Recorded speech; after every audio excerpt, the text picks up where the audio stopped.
Imagine uma manhã de outubro em Nova York. As ruas ao redor da Bolsa de Valores de Wall Street estão tomadas por uma multidão que nunca havia se reunido ali antes. Não são manifestantes, não são turistas. São pessoas comuns, bancários, operários, fazendeiros, professores, que passaram a noite em claro tentando entender o que estava acontecendo com o dinheiro que haviam guardado a vida inteira. Dentro do pregão, corretores gritam, gesticulam, alguns choram. Em questão de horas, fortunas construídas ao longo de décadas evaporam. E o pior ainda está por vir. O que começa naquele pregão em outubro de 1929 vai se espalhar pelo mundo inteiro como uma praga invisível, destruindo economias, derrubando governos, empurrando milhões para a miséria, no limite, pavimentando o caminho para a Segunda Guerra Mundial. Bem-vindos ao canal Relíquias do Passado. Hoje não vamos contar a história de uma pessoa, mas de um evento. Um evento que mudou o mundo de forma tão profunda que seus ecos ainda chegam até nós hoje. Toda vez que uma bolsa de valores despenca, toda vez que um banco quebra, toda vez que os noticiários usam a palavra recessão. Esta é a história da Grande Depressão, o maior colapso econômico da história moderna, de como o mundo entrou nela, sobreviveu a ela e nunca mais foi o mesmo depois dela. Para entender outubro de 1929, precisamos voltar a alguns anos. Precisamos entender o mundo que existia antes do crash, porque as sementes da destruição foram plantadas exatamente nos momentos de maior euforia. A Primeira Guerra Mundial havia terminado em 1918. A Europa estava devastada. Cidades destruídas, economias em frangalhos, uma geração inteira de jovens morta nas trincheiras. Mas os Estados Unidos haviam saído da guerra em uma posição radicalmente diferente. Eles haviam entrado tarde, sofrido relativamente pouco em território próprio e saído como os maiores credores do mundo. Enquanto a Europa se reconstruía penosamente, a América acelerava. Os anos 20 nos Estados Unidos ficaram conhecidos como os Roaring Twenties, os anos loucos. E a expressão é precisa. Era uma época de euforia, de prosperidade, de inovação e de excesso. O automóvel se tornou acessível para a classe média graças às linhas de montagem de Henry Ford. O rádio entrou nos lares americanos. O cinema falado surgiu. As mulheres cortaram os cabelos, encurtaram as saias, começaram a frequentar espaços públicos que antes eram exclusivamente masculinos. O jazz explodia nos cabarés de Nova Orleans e Chicago. Era uma época de possibilidades aparentemente ilimitadas. E no centro de tudo isso estava a Bolsa de Valores de Nova York, Wall Street. As ações das empresas americanas subiam e subiam e subiam. Ano após ano, os preços aumentavam. E as pessoas, vendo aquela máquina de fazer dinheiro, queriam entrar. Não apenas os ricos, não apenas os banqueiros, operários, donas de casa, imigrantes que haviam chegado sem nada e construído pequenas economias. Todos queriam uma fatia daquele bolo. E o sistema financeiro americano permitia algo que tornava tudo ainda mais tentador e ainda mais perigoso: comprar ações a crédito. O mecanismo se chamava compra na margem. Funcionava assim: você queria comprar $100 em ações, mas só tinha 10. O corretor emprestava os outros 90. Se a ação subisse 20%, você ganhava $20 sobre um investimento de apenas 10. Um retorno de 200%. Maravilhoso! Mas se a ação caísse 10%, você perdia toda a sua entrada e ainda devia ao corretor. Em outras palavras, a economia americana dos anos 20 estava construída sobre uma pirâmide de dívidas e expectativas. As ações valiam não o que as empresas realmente produziam, mas o que as pessoas esperavam que elas produzissem no futuro. E as expectativas eram cada vez mais desconectadas da realidade. Havia sinais de alerta. Economistas sérios alertavam que os preços das ações haviam subido além de qualquer relação razoável com os lucros reais das empresas. O setor agrícola americano, que havia vivido uma crise silenciosa durante toda a década de 20, com preço de commodities em queda e fazendeiros se endividando, mostrava que nem toda a América participava da festa. A produção industrial começava a desacelerar em 1929, mas as ações continuavam subindo. Era uma bolha, e toda bolha, mais cedo ou mais tarde, estoura. A quinta-feira, 24 de outubro de 1929, ficou conhecida como Quinta-feira Negra. Naquele dia, o pânico começou a se instalar no pregão da Bolsa de Nova York. Os preços começaram a cair. Quem havia comprado ações a crédito recebeu chamadas de margem, isto é, os corretores exigindo que pagassem parte das dívidas imediatamente ou que vendessem suas ações. Para pagar, as pessoas precisavam vender, mas quanto mais vendiam, mais os preços caíam. E quanto mais os preços caíam, mais pessoas precisavam vender. Era uma espiral descendente, uma avalanche que se alimentava de si mesma. Os grandes banqueiros de Nova York se reuniram às pressas naquela tarde e injetaram dinheiro no mercado tentando conter o pânico. Funcionou por alguns dias. O fim de semana deu uma falsa sensação de respiro. Mas na segunda-feira seguinte, 28 de outubro, o mercado despencou novamente, desta vez de forma ainda mais violenta. A Segunda-feira Negra. E na terça-feira, 29 de outubro, o dia que ficou para sempre na história como a Terça-feira Negra, o mercado colapsou de forma catastrófica. Mais de 16 milhões de ações foram negociadas em um único dia, um recorde absoluto para a época. Os preços caíam enquanto os compradores simplesmente desapareciam. Não havia para quem vender. Em um único mês, o mercado americano perdeu cerca de 30% do seu valor. Nos meses e anos seguintes, continuaria caindo. O índice Dow Jones, que havia atingido seu pico em setembro de 1929, só voltaria àquele nível em 1954, 25 anos depois. Uma geração inteira perdida. Mas o crash da Bolsa, por mais dramático que fosse, não era a causa da Grande Depressão. Era o gatilho. A causa profunda era a estrutura frágil sobre a qual a prosperidade dos anos 20 havia sido construída. E quando a Bolsa quebrou, essa estrutura desmoronou em cascata. O primeiro domínio foi o sistema bancário. Os bancos americanos haviam emprestado dinheiro de forma imprudente, tanto para especuladores da Bolsa quanto para consumidores e empresas. Quando os empréstimos começaram a não ser pagos, os bancos ficaram em dificuldades. E quando a notícia se espalhava que um banco estava em dificuldades, os depositantes corriam para sacar seu dinheiro antes que fosse tarde. Essas corridas bancárias, como ficaram conhecidas, eram o pesadelo de qualquer sistema financeiro. Um banco perfeitamente solvente podia quebrar simplesmente porque todos seus clientes tentavam sacar ao mesmo tempo, porque os bancos nunca mantêm em caixa todo o dinheiro depositado. Entre 1930 e 1933, mais de 9 mil bancos americanos faliram. 9 mil famílias que haviam depositado suas economias de uma vida perderam tudo, da noite para o dia, sem aviso, sem proteção. O segundo domínio foi o consumo. Com as economias destruídas, com o medo do futuro, as pessoas pararam de comprar. E quando as pessoas param de comprar, as empresas vendem menos. Quando vendem menos, produzem menos. Quando produzem menos, demitem trabalhadores. E os trabalhadores demitidos compram ainda menos. Era outro espiral, desta vez do consumo e do emprego. O terceiro domínio foi a política econômica do governo americano. E aqui chegamos a um dos aspectos mais trágicos da história da Grande Depressão. As autoridades americanas fizeram exatamente o que não deviam fazer. O presidente Herbert Hoover, que assumiu a presidência poucos meses antes do crash, era um homem de convicções econômicas que hoje chamaríamos de ultraconservadoras. Ele acreditava que o governo não devia interferir na economia, que os mercados se corrigiriam sozinhos, que a crise era temporária e que a prosperidade estava logo ali na esquina. Uma de suas frases mais infames, dita em plena crise, é que a prosperidade estava dobrada à esquina.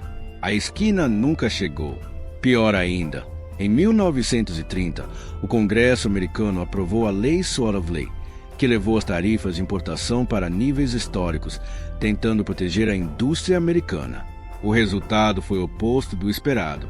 Os outros países responderam com suas próprias tarifas e o comércio internacional, que já estava em crise, colapsou ainda mais. Em 4 anos, o volume do comércio mundial caiu em mais de 65%. 65%. Uma contração sem precedentes. E o Federal Reserve, o Banco Central Americano, em vez de injetar dinheiro na economia para estimulá-la, reduziu a oferta monetária. Essa decisão, que os economistas Milton Friedman e Anna Schwartz analisariam décadas depois em um estudo monumental, transformou o que poderia ter sido uma recessão severa em uma depressão catastrófica. Os números da Grande Depressão Americana são de difícil absorção. No pico da crise, em 1933, o desemprego nos Estados Unidos havia chegado a 25%. 1 em cada 4 americanos que queria trabalhar não tinha emprego. Em algumas cidades industriais, a taxa chegava a 80%. O produto interno bruto americano havia caído quase 50% em relação a 1929. A produção industrial havia sido reduzida à metade. As cidades americanas encheram-se de acampamentos improvisados de desempregados, que a população chamava sarcasticamente de Overvilles, vilas do Hoover, uma referência amarga ao presidente que havia falhado em proteger o povo. Eram barracos feitos de papelão, tábuas velhas e lata, nos quais famílias inteiras tentavam sobreviver ao inverno. As filas para sopa nas igrejas e organizações de caridade se estendiam por quarteirões. Homens que haviam sido gerentes, engenheiros, professores, vendiam maçãs na rua por 1 centavo cada uma, tentando ganhar algo para alimentar os filhos. O campo foi devastado de uma forma diferente, mas igualmente brutal. Os preços agrícolas já haviam caído nos anos 20, mas agora despencaram ainda mais. Fazendeiros que não conseguiam pagar suas hipotecas perdiam suas terras. No meio-oeste americano, uma catástrofe ambiental somou à econômica. Anos de agricultura intensiva haviam erodido o solo das planícies, e uma seca prolongada no início dos anos 30 transformou a região num deserto. Tempestade de poeira, os chamados Dust Bowls, varriam cidades inteiras. Centenas de milhares de famílias de fazendeiros, os chamados Okies, migraram desesperados para a Califórnia em busca de trabalho, em um dos maiores êxodos internos da história americana. John Steinbeck imortalizaria esse drama em seu romance As Vinhas da Ira. Mas a Grande Depressão não ficou nos Estados Unidos. Ela se espalhou pelo mundo com uma velocidade e uma força devastadoras, e aqui está um dos aspectos mais importantes da história que estamos contando. Pela primeira vez na história moderna, o mundo era suficientemente interconectado economicamente para que uma crise em um país derrubasse países a milhares de quilômetros de distância. A Alemanha foi talvez o país mais duramente atingido fora dos Estados Unidos, e as consequências dessa devastação seriam as mais terríveis da história do século XX. A Alemanha de 1929 já estava em uma situação extremamente precária. Derrotada na Primeira Guerra, humilhada pelo Tratado de Versalhes, obrigada a pagar reparações de guerra impossíveis, a República de Weimar havia sobrevivido graças a empréstimos americanos. Quando os bancos americanos, desesperados por dinheiro, começaram a chamar esses empréstimos de volta após o crash, a Alemanha simplesmente entrou em colapso. O desemprego alemão chegou a 30%. A hiperinflação, que havia destruído as economias alemãs no início dos anos 20, ainda estava fresca na memória. Agora chegava a deflação e o desemprego em massa. Foi nesse caldo de desespero, humilhação e raiva que Adolf Hitler e o Partido Nacional Socialista encontraram terreno fértil. Em 1928, antes da crise, o Partido Nazista havia recebido apenas 2,5% dos votos nas eleições alemãs.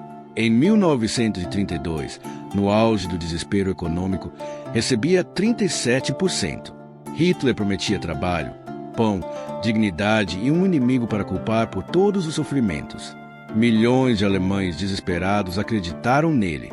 Não estamos dizendo que a Grande Depressão causou o nazismo. A história nunca é tão simples. Mas é impossível entender como Hitler chegou ao poder sem entender o que a crise econômica fez com a Alemanha e com a psicologia coletiva do povo alemão nos anos que antecederam 1933.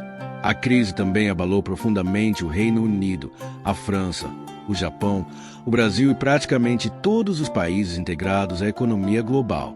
O Brasil, que dependia fortemente das exportações de café para os Estados Unidos e a Europa, viu o preço do café despencar.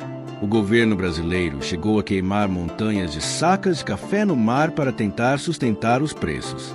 A crise acelerou o processo político que levou à Revolução de 1930 e à ascensão de Getúlio Vargas. Na Argentina, no Chile, no México, em toda a América Latina, a queda dos preços das commodities exportadas destruiu economias que dependiam delas. Na Ásia, o Japão, já militarizado e expansionista, viu na crise econômica mais uma justificativa para buscar recursos e mercados pela força, acelerando sua trajetória em direção à guerra. E então chegou Franklin Delano Roosevelt. Roosevelt foi eleito presidente dos Estados Unidos em novembro de 1932, derrotando Hoover em uma avalanche histórica. Era um homem de personalidade extraordinária, que havia superado a poliomielite e governado Nova York com relativo sucesso durante os anos mais duros da crise.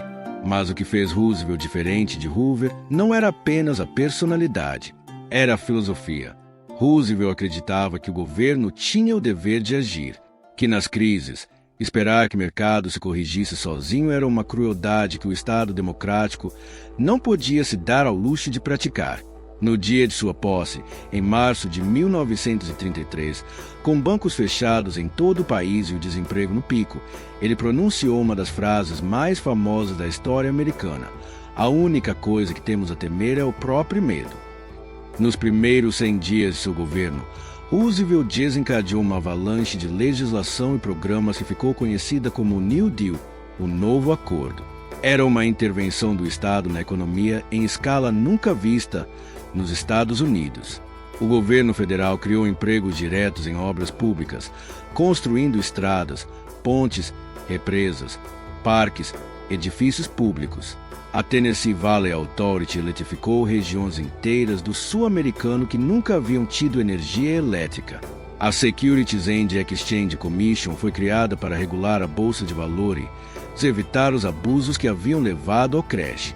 O sistema de seguro de depósitos bancários foi criado, garantindo que os depositantes não perderiam seu dinheiro se um banco quebrasse. A Previdência Social americana foi estabelecida. O New Deal era controverso. Os conservadores o atacavam como socialismo disfarçado. A Suprema Corte derrubou várias de suas leis. E do ponto de vista estritamente econômico, os economistas debatem até hoje se ele realmente tirou os Estados Unidos da depressão, ou se apenas a amenizou. O desemprego permaneceu alto durante toda a década de 30. Foi a entrada dos Estados Unidos na Segunda Guerra Mundial em 1941, com a mobilização total da economia para o esforço de guerra, que finalmente acabou com o desemprego em massa. Mas o New Deal fez algo que não pode ser medido apenas em números de emprego ou produto interno bruto. Ele restaurou a confiança. Ele mostrou ao povo americano que o governo estava do seu lado, que alguém estava no leme, que o Estado não os havia abandonado.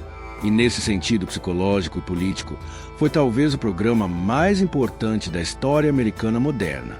A Grande Depressão transformou permanentemente a relação entre o Estado e a economia no mundo ocidental. Antes de 1929, a doutrina dominante era o laissez-faire. Deixe o mercado funcionar livremente. O governo não deve interferir. Depois de 1929, essa doutrina nunca mais voltou à posição de senso comum que havia ocupado. O economista britânico John Maynard Keynes elaborou a teoria que dava base intelectual ao que Roosevelt havia feito na prática. Em períodos de recessão, quando o setor privado retrai seus gastos, o governo deve expandir os seus para compensar, estimulando a demanda e evitando o espiral descendente do desemprego. O keynesianismo, como essa teoria ficou conhecida, dominou o pensamento econômico e a política dos países ocidentais por décadas após a Segunda Guerra Mundial. O estado de bem-estar social, com seu seguro-desemprego, sua previdência social, seu sistema público de saúde, foi em grande parte uma resposta ao trauma da Grande Depressão. Os governos ocidentais construíram rede de proteção social para garantir que nunca mais o que havia acontecido nos anos 30 pudesse se repetir. Há aspectos humanos da Grande Depressão que os números não conseguem capturar completamente e que precisamos mencionar para que a história seja completa. A depressão econômica criou uma depressão psicológica em escala de massa. Homens que haviam definido sua identidade pelo trabalho, pela capacidade de sustentar a família, de repente se viam desempregados, incapazes de pagar o aluguel, incapazes de alimentar os filhos. As taxas de suicídio subiram. Os problemas de saúde mental explodiram. Famílias se desfizeram sob pressão. Crianças eram mandadas embora de casa porque os pais não tinham como alimentá-las. Há relato de pais que abandonavam os filhos em orfanatos ou em rodoviárias, deixando bilhetinhos dizendo que não tinham escolha. E, ao mesmo tempo, houve algo que a crise produziu que é difícil de nomear, mas se aparece repetidamente nos depoimentos de quem viveu aquela época. Uma solidariedade, uma sensação de que todos estavam no mesmo barco, comunidades que se organizavam para ajudar os vizinhos, igrejas que abriam suas portas, organizações de trabalhadores que cresciam e se fortaleciam. A crise foi também um momento de percepção coletiva de que o individualismo puro, a ideia de que cada um cuida de si mesmo, era insuficiente diante de catástrofes dessa magnitude.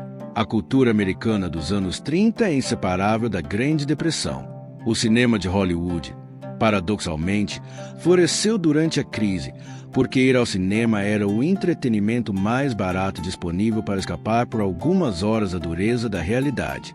Os musicais extravagantes de Busby Berkeley, com suas coreografias elaboradas e cenários suntuosos, eram o oposto exato do que as pessoas viviam do lado de fora do cinema, e talvez por isso fizessem tanto sucesso.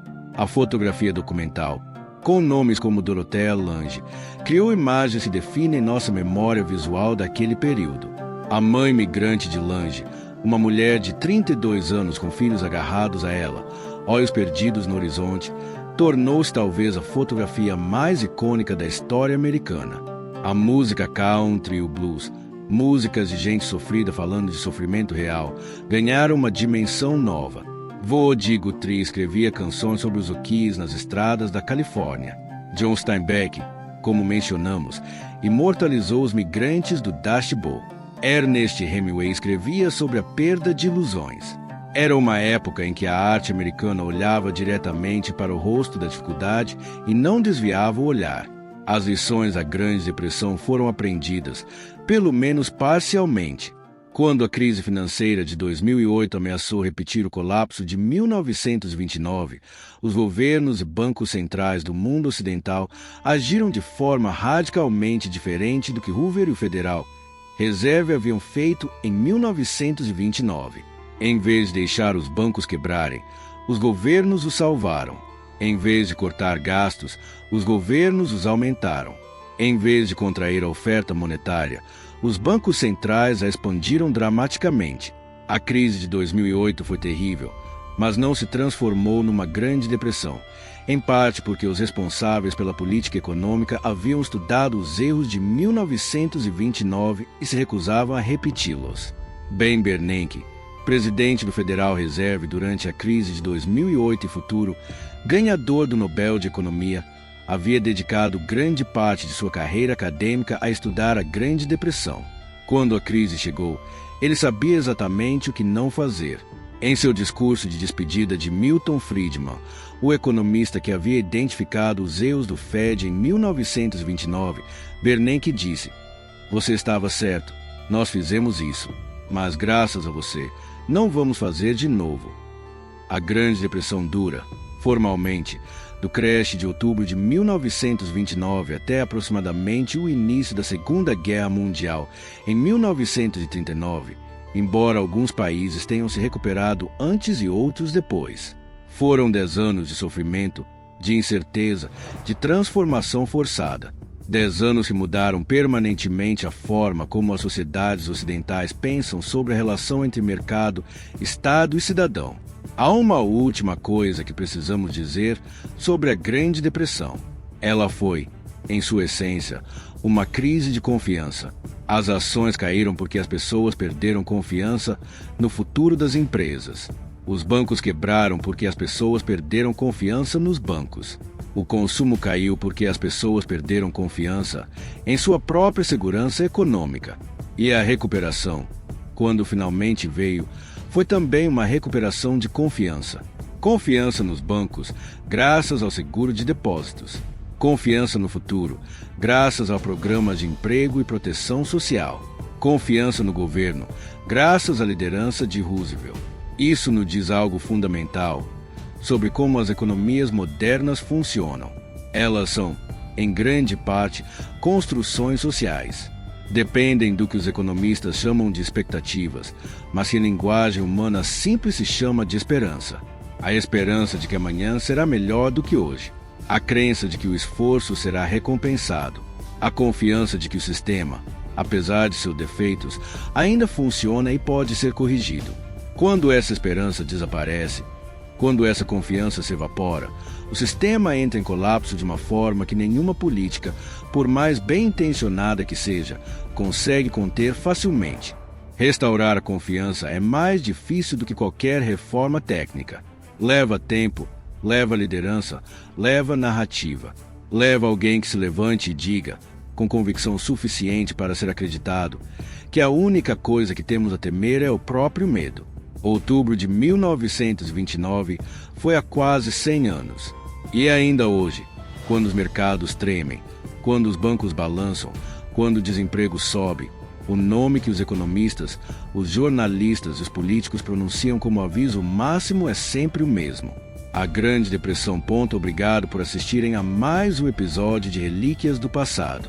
Se você chegou até aqui, você acaba de entender um dos eventos mais transformadores do século XX e porque ele ainda importa hoje.